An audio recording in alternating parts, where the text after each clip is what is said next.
Y ahora el editorial con Glaxer Tuesta.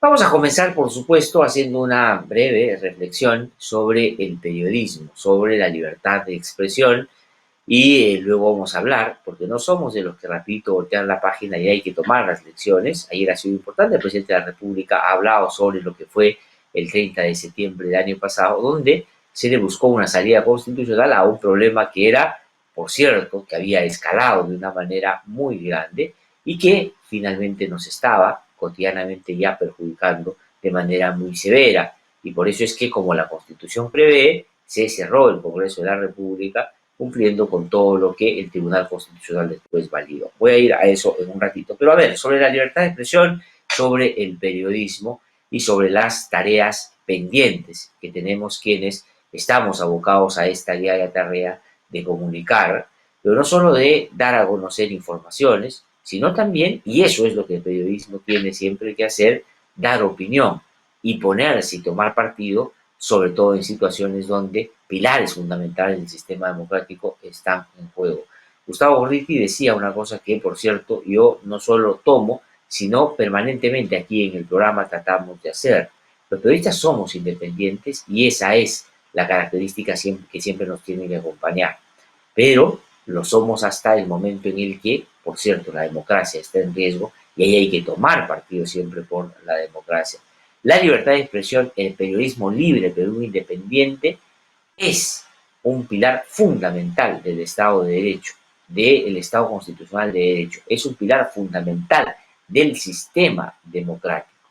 Y por eso es que hay que defenderlo en cualquier circunstancia. El periodismo de investigación, el periodismo en general, que tiene que incorporar permanentemente y con rigor la posibilidad de siempre investigar para poder difundir las informaciones que tiende a sacar a luz, es y tiene que ser protegido en cualquier circunstancia. Inclusive en el marco de la deliberación sobre temas de interés público, es decir, los temas que están vinculados a aquello que tiene directamente que ver con nuestros derechos, con las decisiones que se vayan a tomar en torno a los ciudadanos y ciudadanas, o en fin, todas las acciones que se tomen en contra de lo que puede significar el bienestar de la ciudadanía, son temas que tienen que discutirse de la manera más amplia y plural para que en esa deliberación no solo los ciudadanos y ciudadanas, que son quienes deberíamos, los periodistas, siempre tener como el objetivo central para tratar de proveer de información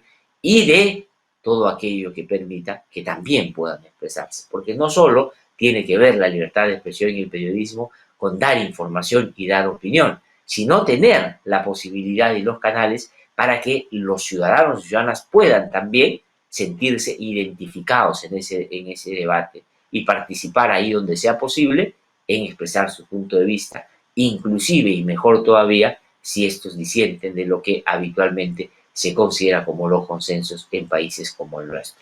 Y esa es una tarea que lamentablemente no se hace como corresponde. Y por eso es que algunos chambelanes de las dictaduras, algunos que avalan puntos de vista que buscan traerse abajo los principios fundamentales del Estado de Derecho y de la democracia, no se inscribe en el ámbito de lo que es el periodismo de la comunicación, de cara a justamente garantizar que todos tengan la posibilidad de expresarse libremente. Las dictaduras, lo primero que tratan de traerse abajo, y de hecho lo hacen para quedarse en el poder y para tapar todas sus tropelías y todas sus fechorías, es someter o buscar someter a la prensa y al periodismo para que no se conozca ese accionar que muchas veces deviene en actos tremendos de corrupción y de impunidad y graves violaciones a los derechos humanos, como ha pasado en nuestro país a lo largo de nuestra historia. Y tal vez la referencia más clara y directa que hemos tenido en los últimos tiempos y cuyos sobrevivientes de esa manera tan perniciosa y alcahuete de relacionarse con el poder, todavía tiene nombre y todavía tiene rostro. Lo que pasa es que los acomodaticios hacen que los tiempos pasen, pero que ellos logren camuflarse y ahora dar o buscar dar una cara distinta cuando avalaron las barbaridades que la época de la dictadura de Fujimori y Montesinos hicieron contra la prensa y contra el periodismo, que no solo era perseguido por las investigaciones que daban cuenta de la podredumbre que había en un gobierno como ese, sino también literalmente compraron los medios de comunicación justamente para desarrollar dos líneas perversas que el mal periodismo a veces suele lamentablemente fortalecer o a lo cual lamentablemente termina en algunos casos contribuyendo. Uno, por un lado, la total desinformación, es decir, comprar las líneas editoriales para que, lejos de ser críticos e incómodos para el gobernante de turno o para que no pudiesen conocerse algunos de los casos de corrupción que ya en ese momento se venían cometiendo, se compró a los medios de comunicación para hacerlos bailar al ritmo del chino. Pero por otro lado se desarrolló una línea de desinformación perversa que buscaba, y de hecho lo hizo así durante un tiempo largo, desacreditar a los opositores políticos de Fujimori y Montesinos para con eso generar en la población una opinión adversa a lo que sin duda era el sector democrático que estaba tratando de recuperar aquello que Fujimori, Montesinos, Nicolás de Valle Hermosa y todo lo que alrededor de ellos se habían literalmente robado, todas las decisiones que habían cooptado. La desinformación, el descrédito, el chantaje, el insulto, la agresión, la mentira, la difamación, la calumnia, fueron la regla de los medios de comunicación que Fujimori y Montesinos. Sí, Fujimori, ese que Keiko Fujimori está reivindicando el día de hoy, ese Fujimori que junto con Vladimiro Montesinos mandaban los titulares a los medios de comunicación y que amplificaron algunos que, por supuesto, inyectaron cantidades enormes de dinero para que pudieran difundirse y distribuirse de manera masiva. Los diarios chicha, estos diarios vergonzosos que tenían portadas muy llamativas, descalificadoras para los que se oponían a la dictadura de Fujimori y Montesinos y, por supuesto, buscaban traerse abajo su imagen y anularlos como alternativa política para que el dictador pudiera quedarse todo el tiempo que le daba la gana. Y eso lo hicieron de manera sistemática. La prensa chicha respondió de manera directa a Fujimori y a Montesinos porque esa era la manera, por un lado, de perseguir a los periodistas, de distinta manera, atacarlos, difamarlos, perseguirlos con la SUNAT, con los impuestos que había que pagar y que les amplificaban para que justamente estuviesen en problemas económicos y no pudieran seguir dando información, que era lo que la gente necesitaba para poder hacerse una idea cabal de las dimensiones de una dictadura de esa naturaleza. Pero todavía también había apremios judiciales, con un poder judicial que estaba manejado por Montesinos y el Ministerio Público manejado por Montesinos también y por Fujimori.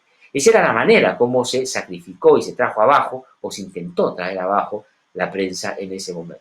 Pero hubieron algunos focos, ¿no es cierto?, que no se apagaron nunca y que lograron mostrar con investigaciones que después fueron la materia prima para las investigaciones que se hicieron en términos judiciales y fiscales y que terminaron poniendo a Fujimori donde corresponde, en la cárcel por ladrón, por violador de derechos humanos, y todo lo que alrededor de ellos tuvieron que ser sometidos a la justicia, es uno con más fuerte que otro, por supuesto.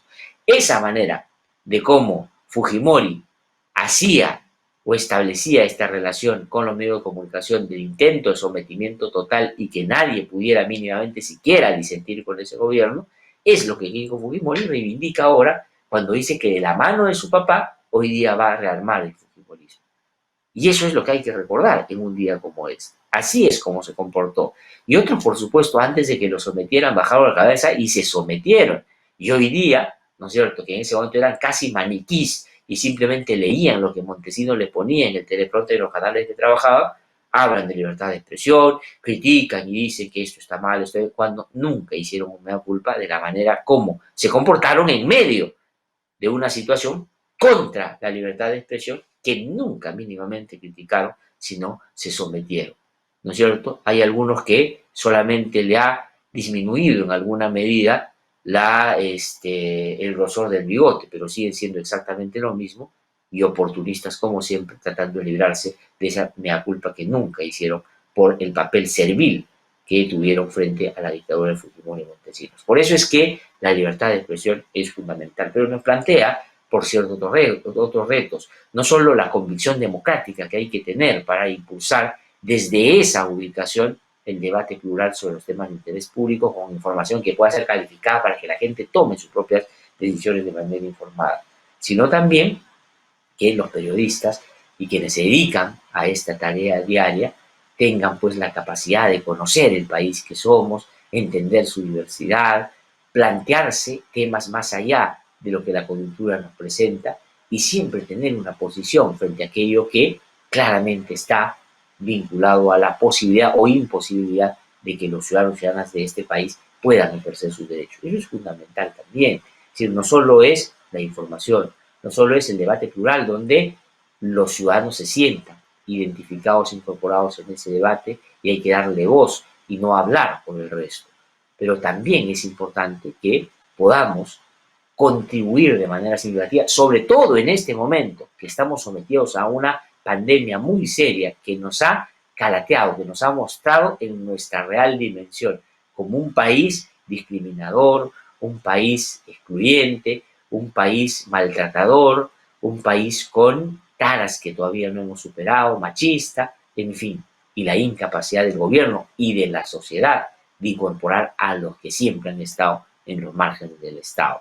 Y ahora les hemos querido obligar a tomar comportamientos que nunca siquiera han podido ver en el Estado ese que llegaba o que nunca llegó ahí donde vive. Y eso los periodistas y los medios de comunicación debemos también contribuir a que se pueda discutir. Eso que en algún momento, y hoy día ya se ha bajado la intensidad, ya casi nadie lo plantea.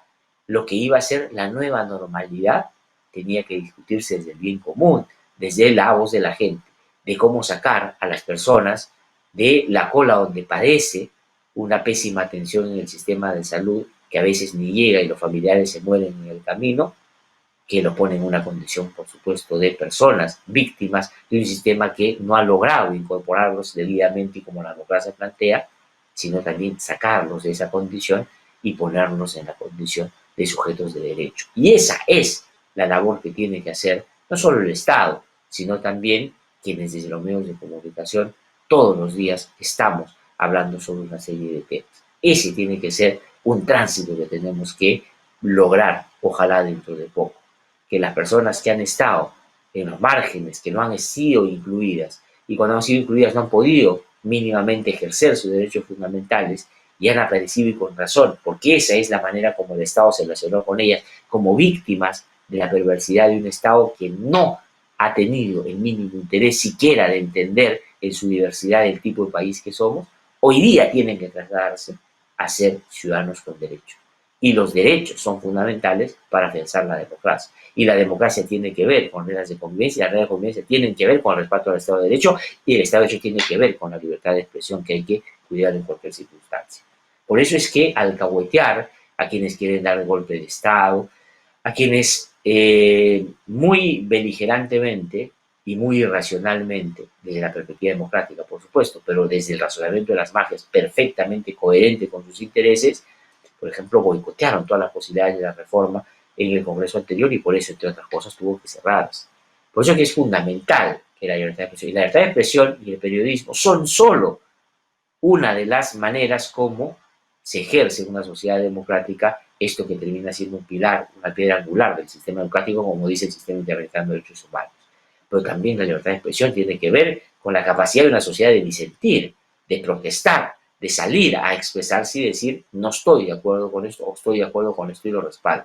Por eso es que lo que está pasando hoy día con el intento de cooptar algunas instituciones como el Tribunal Constitucional, si es que la gente no se mueve y no hace notar su voz de disconformidad de la manera como se está haciendo por debajo de la mesa, los bribones van a tomar por asalto las instituciones y ya sabemos qué consecuencias concretas tiene, no solo para ellos que van a buscar privilegiar sus intereses, sino para los ciudadanos como nosotros, que no vamos a ser sometidos a dinámicas donde no van a privilegiar, por cierto, nuestros derechos. Por eso es que es fundamental que la libertad de expresión y el periodismo sean siempre vitales, siempre se robustezcan y siempre estén de cara a los intereses y derechos de las personas. Ayer el presidente de la República habló sobre el 30 de septiembre, que ha sido fundamental, y esta es la reflexión que hizo y queremos compartir para entrar a hablar también de eso. La disolución constitucional del Congreso fue el epílogo de una etapa complicada y difícil, marcada por ataques y confrontaciones sistemáticos que se iniciaron en 2016 y que generaron un escenario de inestabilidad e ingobernabilidad en el país. Quienes durante los últimos años propiciaron la confrontación no entendieron que la democracia significa el respeto a la voluntad del pueblo y a la Constitución. Lo que no obtuvieron en las urnas pretendieron conseguirlo a través de la fuerza, los ataques y la imposición. La disolución no fue una herramienta para controlar las instituciones. Y eso se ha podido notar no solo con el aval que le dio el Tribunal Constitucional a esa medida, sino con lo que está pasando hoy día en la relación del Congreso con el Ejecutivo. Es decir, claro, no se hizo para someter al Congreso porque era impracticable, era imposible. No era una mínima posibilidad esa para poder, digamos, seguir esa como ruta, porque el presidente de la República, como ustedes han podido ya claramente notar, no tiene ninguna capacidad de manejo dentro del Congreso de la República para absolutamente nada. Y por eso es que la arremetida o la reedición de las malas prácticas del Congreso anterior se produjeron hace 2 semanas, cuando se intentó dar un golpe de Estado desde el Congreso de la República contra el presidente Martín Vizcarra. Y esto, por supuesto, no tiene que ver, y eso hay que decirlo permanentemente, con una defensa al presidente Vizcarra en términos personales y por lo que él puede finalmente, o digamos, él como un ciudadano, sino es el equilibrio de poderes. Aquí no se puede, en ninguna circunstancia, avalar la arbitrariedad de ninguno de los poderes del Estado. Y por eso es que los contrapesos son, por cierto, fundamentales. Y lo otro es que es muy importante también que no se puede doblegar la voluntad popular. Eso que Keiko Fujimori dijo, ahora vamos a gobernar desde el Congreso, no existe. Solo existe en la mente perversa de los que no creen en la democracia, que no entienden que perder una elección debería llevarte a una actuación mínimamente convencida de que la democracia prevé también la posibilidad de no ganar una elección. Y por supuesto debería haber generado niveles de vínculo y colaboración desde un Congreso que claramente ellos manejaban por el número de gente que tenía. ¿Y qué cosa es lo que se hizo? Desde el primer momento se trató de llegar a patadas, con pata de cabra, a la presidencia de la República para hacerle el sueño a Keiko Fujimori, que no ganó la elección porque la gente hacia el final de ese proceso electoral dijo no, esto sería terrible y no se equivocó, porque miren ustedes a lo que hubiésemos estado sometidos si esa pretensión de Keiko Fujimori se hubiera materializado, que recibió plata en el intento claro de malos empresarios de doblegar la voluntad popular y que además, por supuesto, defendía los intereses de quienes financiaban su campaña, pero que además había incorporado en las filas de quienes llegó al Congreso de la República un conjunto de representantes de intereses inclusive ilegales, porque había gente que está investigada por lavado de activos, por narcotráfico. Solamente para poner un ejemplo, el secretario general del partido, la señora Keiko Fujimori, el momento en el que ella era candidata a la presidencia de la República, estaba siendo investigado por lavado de activos y por su vínculo con el narcotráfico. Y eso es lo que demuestra claramente eso que terminó asustando a la población en la posibilidad de que ellos iban a generar lo que se llamaba en ese momento, y creo con razón, un narcoestado. Entonces, eso es lo que finalmente sucedió. De eso nos hemos librado.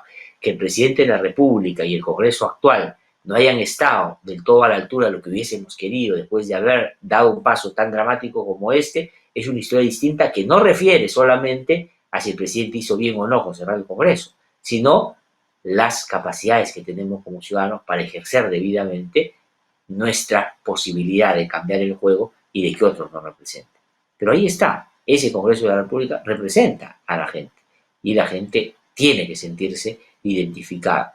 Y si se avergüenza de lo que hoy día es su representación, pues tiene que cambiarla porque tenemos elecciones el próximo año y ahí ya han visto ustedes, estamos frente a un show tremendo de gente que ahora se ofrece, se oferta 3 por 1 para tratar de llegar y cuando llegan ya sabemos qué comportamiento tienen o claramente qué incapacidades demuestran de no poder mínimamente cambiar aquello que demagógicamente en la campaña dicen que van a revertir inmediatamente. Entonces es bien importante que se tenga claro eso. Esto está previsto en el ordenamiento constitucional de todos los países democráticos. Cuando hay abuso de poder, hay mecanismos de devolverle a la gente la posibilidad de empezar de nuevo el juego. Y el juego empezó de nuevo. Ahora, que los actores y las cartas que hoy día están sobre la mesa no sean las que uno hubiese imaginado, debe llevar a una sola conclusión, a no volverse a dejar engañar. Por eso es que se disfrazaron de buenos y que decían que iban a cambiar la política cuando han seguido los mismos pasitos, ¿no? El pasito tum-tum del Congreso anterior. El señor Salvador del Solar, que fue un protagonista de esa historia, ayer lo comentábamos aquí sobre imágenes, ayer se ha pronunciado y ha hablado ya en los detalles de lo que significó concretamente ese día, que no fue solo ese día importante, fue importante todo lo que antecedió porque el gobierno estaba tremendamente acorralado y daba la impresión, y desde este modesto espacio decíamos, Vizcarra se está quedando sin margen de juego y se lo van a terminar, como se dice más coloquialmente, levantando el peso. Y eso es lo que, por supuesto, ellos pretendían. Pero hacia el final, cuando parecía ya todo consumado y cuando parecía que la banda del Choclito iba a gobernar el país, pues sacó esta carta de el voto de confianza y terminó haciendo lo que todos sabemos. La disolución, que creo yo era la única salida, después de que torpemente ese Congreso, que además de belicoso, que además de atorrante, era por supuesto ignorante, ¿no es cierto? Ignorante, pues desestimó la posibilidad de que se vayan junto al presidente Vizcarra cuando él propuso esa salida de juntos salir de esta confrontación muy, muy intensa, yéndose él también en julio de este año. O sea que hoy día ya tendríamos otro gobierno. Pero en fin, no quisieron estos congresistas y terminaron hoy día, varios de ellos por supuesto, esperando su turno para que el fiscal les tome su manifestación sobre los delitos que se le imputan. Vamos a escuchar a Salvador del Solar porque aquí habla de otro personaje que fue, por supuesto, central y que ojalá no se repita en nuestro país. Vamos a escuchar. Luego que físicamente no nos dejaran entrar al hemiciclo, se ha tejido una leyenda respecto de que entramos a la fuerza. Eso es absolutamente falso. Nadie forzó la puerta, no hubo ninguna patada a la puerta, ningún forcejeo. Simplemente desde dentro algunos congresistas intercedieron para que esta puerta se abra. La puerta no la tranca físicamente ningún congresista, ninguna congresista. Pero cuando estaba yo por ingresar, recuerdo que fue la congresista Rosa Bartra, que por lo demás con la que siempre he tenido conversaciones, incluso discusiones muy respetuosas. Hemos tenido negociaciones a lo largo de todo lo que fue la reforma política, no solo con ella, pero ella es la que pide delante de mí, cierren la puerta, ¿no? Y efectivamente la cierran. Bueno, pues la señora Rosa Bartra era señal de los tiempos. Y después aventuró, digamos, en el marco de lo que ellos consideraban iba a ser una opción política, reunirse o juntarse con lo más impresentable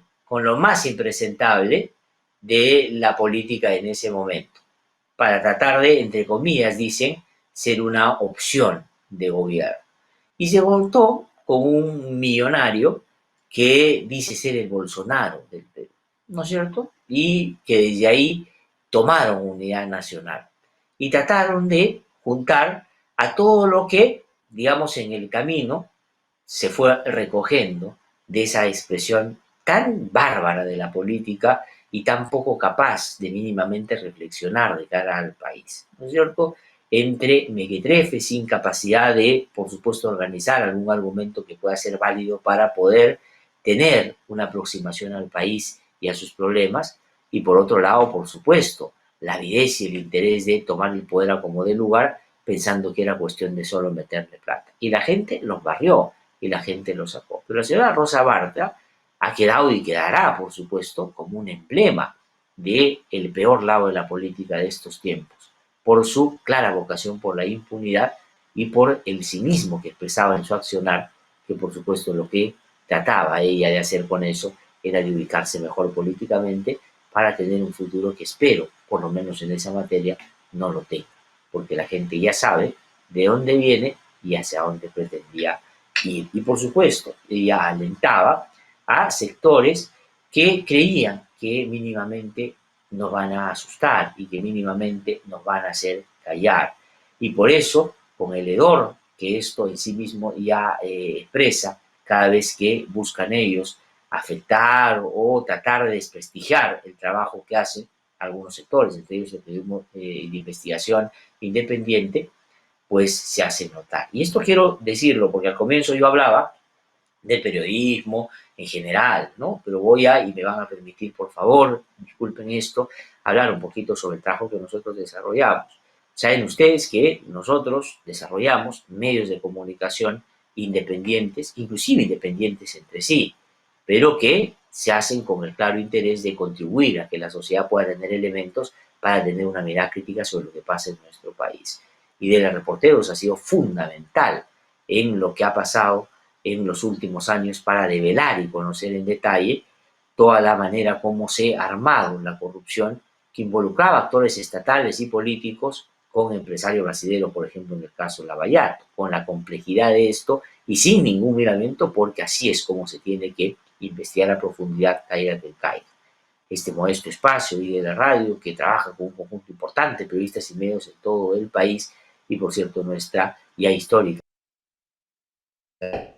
o de aquellos que los pagan para generar algunos elementos de desprestigio contra el trabajo que hacemos nosotros, pero nosotros también, por supuesto, simplemente esto es lo que más cerca nos toca, porque hay otros medios y otras personas que también han sido víctimas de esto, pues hemos sido atacados, difamados, insultados, perseguidos, nos han querido agredir, en fin, pero la verdad no nos han hecho ni un pequeño rasguño y seguimos de mejor manera ¿no? Lo que pensamos de ellos y sobre todo de su jefe, porque estos personajes que a veces dan pena en realidad, ¿no es cierto?, son gente pagada por otros que creen que algún tipo de daño nos hacen con eso.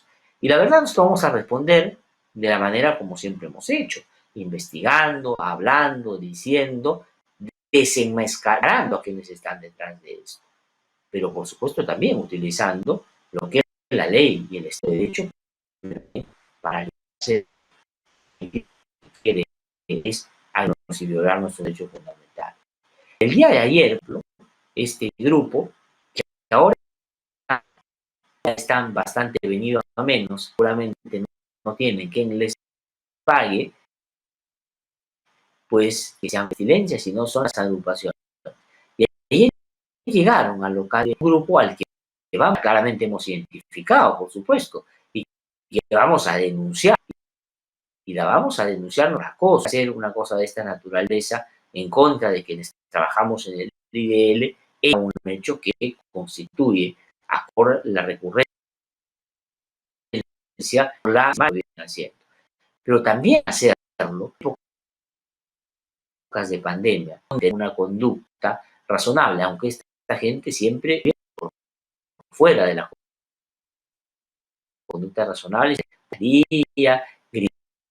gritando, incidentes en las afueras de nuestro local. Esto no vamos a permitir, vamos a denunciar abiertamente. Voy a ir a una pausa, ¿ves? Un instante y cuando vuelva le mostramos lo que ha ocurrido. Estamos de vuelta aquí en No Hay Derecho. Lamentablemente tuvimos un problema en internet. La verdad que Telefónica es un desastre. Nos han tenido 3 días sin internet acá sacándonos de lo que habitualmente hacemos. Y por favor que corrijan esto porque el internet no puede irse cada rato. Habíamos estado ya transmitiendo bien el día de ayer y otra vez se ha vuelto a caer. Hemos tratado de improvisar de otra manera y ojalá no tengamos ya la dificultad.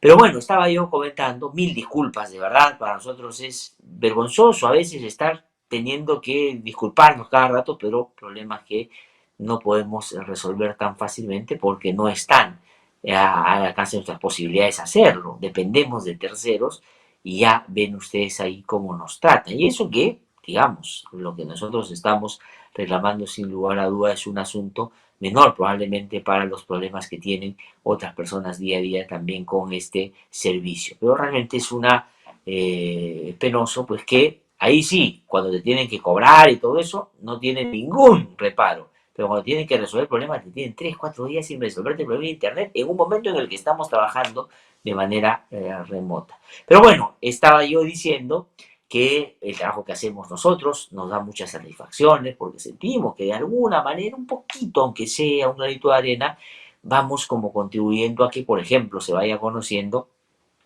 la verdad de hechos que se han producido en nuestro país y que más bien se habían generado un montón de capas tipo la cebolla para tratar de ocultarlas y que no se supiera quiénes han estado detrás. Y develar esa información o, como hacemos aquí cotidianamente, de manera directa, plantear algunas cosas sobre el manejo, el funcionamiento, pero también, por cierto, sobre quienes están detrás de estas intentonas de cooptar las instituciones, de traerse abajo determinados ámbitos de la vida institucional de nuestro país con el claro interés simplemente de favorecer sus intereses, pues también nos genera muchos enemigos. Y esos enemigos son los que buscan uno y otro modo para tratar de desacreditar nuestro trabajo. Y la verdad es que entre lo que ellos son y lo que creo probadamente en los últimos años, modestamente hemos podido nosotros contribuir, ya sabemos nosotros de qué lado está cada quien, ¿no es cierto? Eso está clarísimo. Pero ayer han ido rompiendo los mandatos que hay y las disposiciones expresas en un estado de pandemia, pues un grupo de gente que evidentemente responde a otros intereses. Han ido a gritonear, a agredir, a insultar, a difamar frente al local del IDL el día de ayer. Pero la verdad no nos hace un mínimo de daño en el sentido que vamos a seguir, si es que creen lo contrario, informando, discutiendo y planteando con claridad nuestro punto de vista como lo estamos haciendo hasta ahora. No nos hacen nada, pero sí genera problemas y riesgos de otra naturaleza, sobre todo a las personas que circulan por ahí, a los vecinos, porque además en medio de pandemia van, gritan sin mascarilla, no guardan la distancia social y eso es en un momento como este un asunto punible. Y por lo tanto nosotros, y aquí vamos a denunciar a esta gente el día de hoy porque no podemos permitir que este tipo de cosas se sigan produciendo.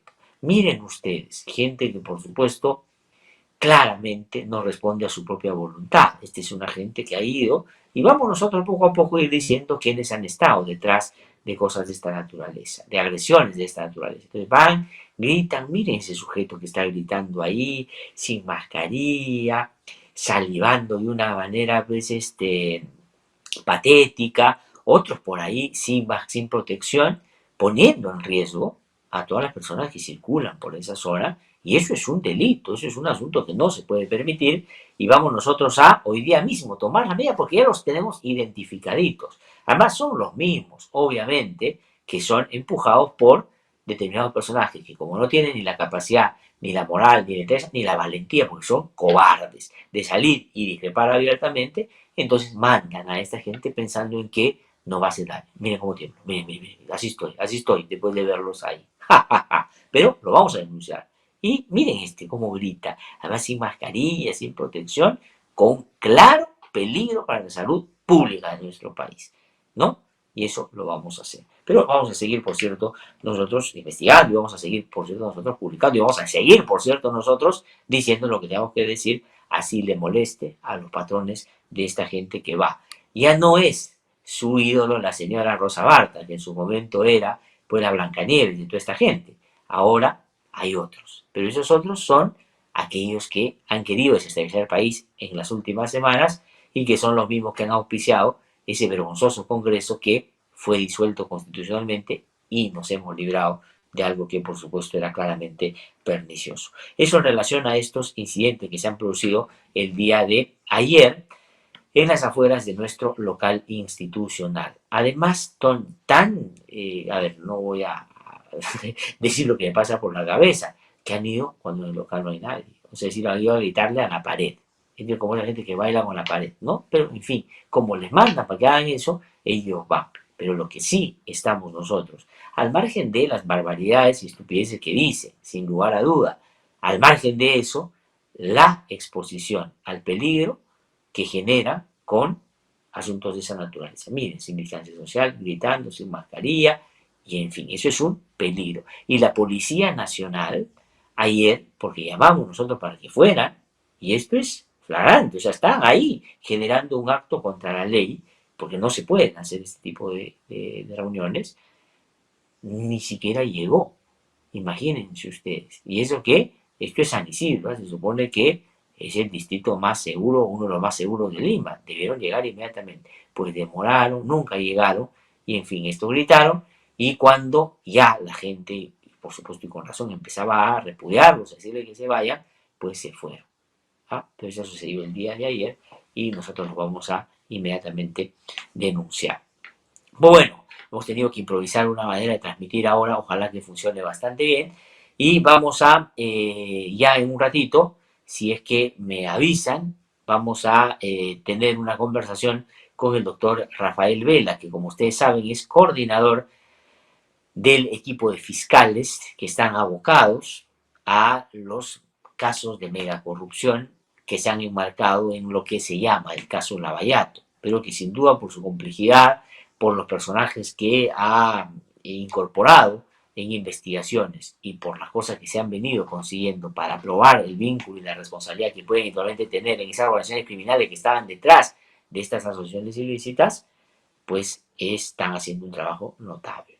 Y lo hacen de una manera no solo esforzada, diligente, sino, por cierto, valiente. Porque esta gente que va a atacar a quienes sienten han atacado sus intereses o han agredido su manera de hacer las cosas, que ha sido, en buena parte de los casos, por fuera de la ley, sienten que los fiscales también están en esa línea y por supuesto los han atacado en más de una oportunidad. No son los mismos que fueron a atacar al fiscal José Domingo Pérez, y en fin. ¿Por qué? Porque ¿qué cosa les interesa? Que se caiga la lucha contra la corrupción, que se acabe las investigaciones en el caso Lavallato, que no se sepa las conexiones que tuvieron los jueces y fiscales que han estado, y algunos están todavía en el sistema de justicia, amparados en estas redes delincuenciales como los cuellos blancos del puerto, y quieren que se vaya todo eso. Y el Congreso anterior era, por supuesto, una conexión casi telepática con esta gente, ¿no? Porque Rosa Bartra, Becerril y en fin, varios otros estaban directamente vinculados a estos grupos. Ahora, como no han tenido esa conexión, la han ido como generando. Y hay otros partidos políticos que más bien parecía, o uno hubiese imaginado, estaban en el lado correcto, luchando contra la corrupción, con sus actos. Ya en este Congreso han buscado de alguna manera favorecer un escenario que les dé cierta holgura a esta gente que, por cierto, se ha sentido interpelada por la lucha contra la corrupción.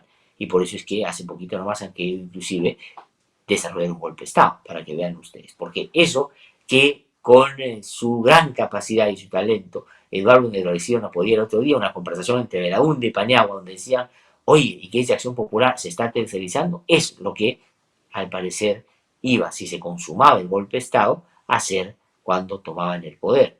Destrozar y traerse abajo todas las investigaciones del caso Lavallato. ¿Por qué? Porque muchas personas que hoy día todavía están detrás de todas estas movidas, que son manotazos de ahogado, pero que son sin duda todavía peligrosas, pues lo que quieren es que eso se acabe.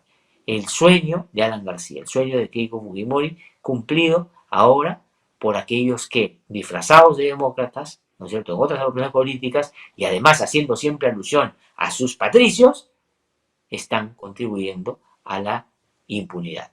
Y eso es un asunto que la sociedad, la prensa independiente, la gente decente no va a permitir. Por eso es que ahí hay que parar todas esas embestidas, ¿no? Y eso es muy, muy importante. Entonces hay que tener en cuenta de que estamos frente a, evidentemente, un intento, de nuevo, de traerse abajo todo lo que han sido estas investigaciones. Y hay, yo lo he dicho aquí en el programa ya hace algunos días, conexiones, por ejemplo, de gente vinculada al Congreso de la República, al señor Alarcón, al señor Vega Antonio, al señor Luna Morales, a otros integrantes de otras agrupaciones políticas, con gente que está relacionada con el Cuello Blanco del Puerto, que al parecer les están haciendo, entre comillas, asesorías, consultorías, para decirles dónde tienen que golpear en el entendido que ellos conocen el funcionamiento del Ministerio Público y quiénes son los enemigos de esas mafias. Y por eso es que ya están amplificando lo que la señora Carmen Roca ha dicho digamos, por supuesto, unos audios que son bastante discutibles en contra de la fiscal de la Nación, en contra del fiscal Pablo Sánchez y en contra del fiscal José Domingo Pérez. ¡Qué casualidad! Los tres que tienen que ver directamente con las investigaciones de los aforados, los códigos blancos del puerto y el caso Lavallato. No me vengan a estas alturas a decir de que eso es una casualidad, que es una simple coincidencia. Eso no es así. Ya estamos grandecitos para haber aprendido en la historia reciente de nuestro país que esa es una modalidad de ataque. Y ahí están tratando de desprestigiar al Ministerio Público para tratar de, por supuesto, traerse abajo lo que se ha avanzado. ¿Y qué cosa se ha avanzado en estas investigaciones? Muchísimo, muchísimo. No han habido en los últimos años en nuestro país tantos avances en las investigaciones de lucha contra la corrupción como los que han habido en los 2 últimos años. Y eso se debe no a una voluntad institucional del Ministerio Público de hacerlo y del Poder Judicial tampoco, sino de buenos fiscales y algunos buenos jueces que han estado ejerciendo el encargo debidamente, que es perseguir penalmente a los que han actuado por fuera de la ley, así hayan, hace poquito nomás, tenido el poder y el control, inclusive de sus propias instituciones, del Ministerio Público. Hemos presentado El Editorial con Glaxer Tuesta. Suscríbete a nuestro canal de YouTube, búscanos como IDL Radio y activa las notificaciones para ver No Hay Derecho en Vivo.